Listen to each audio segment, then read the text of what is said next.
It used to be that if you were playing a game, you could judge how far through it you were by recounting how many of the themed worlds you'd come across. Ice World, check. The forest area, check.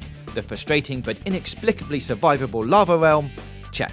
But these days, things have changed. Although instead of abandoning the themed level design, developers have just come up with new, darker, grittier, and more mature sections. Here are 7 seemingly mandatory levels you'll find in almost every game. The factory level. While it comes in several different forms, from assembly line to processing plant to secret alien conversion facility, this place always has a soulless, industrial feel to it.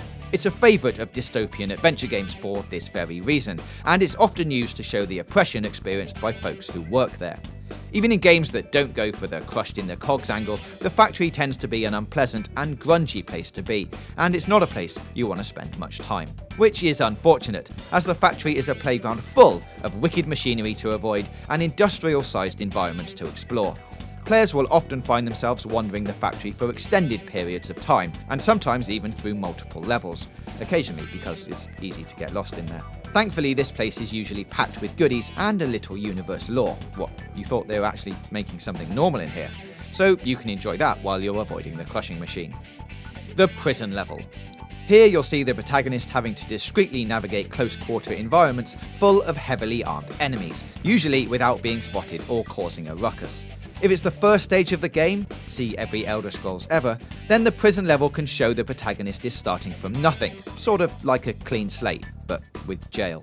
However, it also serves as an interesting trial when used later on. For instance, in games where hack-and-slash tactics are typical, it can challenge players to strategize more effectively and think about how to make it through while drawing the least amount of attention. Some players may object to the forced stealth section, but hey, they're welcome to charge into high-security prisons full of guards armed to the teeth and see what happens. The brothel level. The brothel or strip club level is one of the most commonplace in modern games. Want some instant controversy or just a little titillation? Bring together a few semi-naked ladies and some grimy gangster types, and voila. However, get past this, and the brothel level serves as a useful source of information. These ladies of the night trade in secrets, so it's believable that the protagonist would be able to get critical answers here that they wouldn't be able to get anywhere else. Getting in nice with the prostitutes often leads them to giving you some useful tips, and in a few games they'll even assist the protagonist with the task at hand, which is usually killing.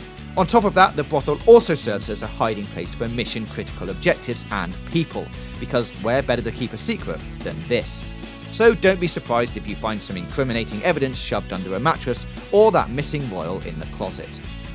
The dream or drugs level.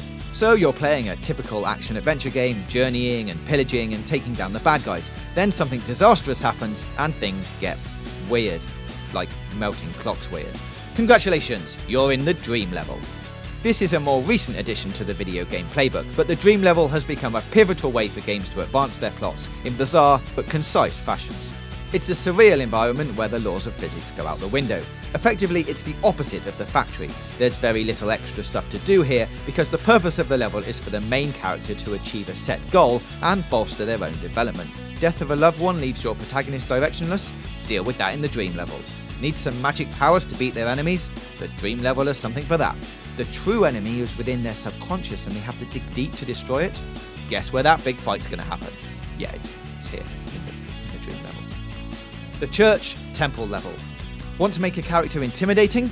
Make them crazy. Want to make a character terrifying? Make them a crazy priest.